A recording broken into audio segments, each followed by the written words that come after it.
উফ, জয় গুরু, কি জোর বাঁচা বাঁচলাম রে আজ লজেন্স। আর একটু হলে তো ধরাই পড়ে যাচ্ছিলাম। ভূতুর জন্য। ভূতু কেমন সবার পেছন দিয়ে ফোনটাকে নিয়ে চলে গেল বলো তো? কেউ তো টেরই পেল না। আর ও ভেবেছিল সবাই ওকে ধরতে পেরে যাবে, তাই জন্য পার্টি পেটি পেটি ফেটি হয়ে যাচ্ছিল। ছোট না। আচ্ছা, এই ভূতু ভূতু গেল কই? কে জানে, হয়তো ফোনটাকে নিয়ে হয়তো গেম ফেম গুলো খেলছে, ওই কল লিস্ট দেখছে হয়তো। Call list? লজেন্স রে, আমি একটা ব্লান্ডার করে ফেলেছি। শুন, ওই কল লিস্ট থেকে তো আমি বিক্রমের নাম্বারটাই ডিলিট করিনি। তার মানে নাম্বারটা ফোনে রয়ে গেল। এবার বড় বৌদি যদি একবার কল লিস্টটা চেক করে, পুরো ধরা পড়ে যাবো। লজেন্স, লজেন্স, আমি কি করলাম রে? কি হবে এবার? কি হবে? আমি দেখছি।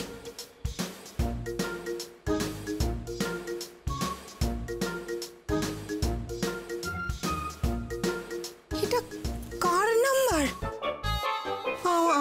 আমি তো এটা ডায়াল করিনি। এটা তো একটু আগে ডায়াল করা নাম্বার। এটা কার নাম্বার? রজন দাদা, আরে ভূতু, চল চল। হাতে দিয়েছি। আরে আমি তো যেতে আসিনি, আমি বলতে এসেছি। আরে তুই আগে গিয়ে আটকা। কি আটকাবো? কাকে আটকাবো? আরে জেম্মাকে। যা। জিম্মাকে ঘরে আটকে দেবো? যাচ্ছি। আরে দাঁড়া দাঁড়া দাঁড়া দাঁড়া, জেম্মাকে ঘরে আটকাতে যাবি কেন? জেম্মার কল লিস্ট দেখার আগে আটকা।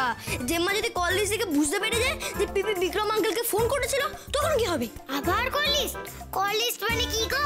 আরে কল লিস্ট যাদেরকে ফোন করা হয় তাদের লিস্টটা থেকে যায় মোবাইলে। তুই কি দেখ জেম্মা যেন কিছু না বুঝতে পারে। হ্যাঁ, জিম্মা তো কল লিস্টে দেখছিল রজন দাদা। এবার কি হবে? গেল সব। পিপির এখন কি হবে? না না, আমি মিষ্টি বেশি কিচ্ছু হতে দেব না। কিচ্ছু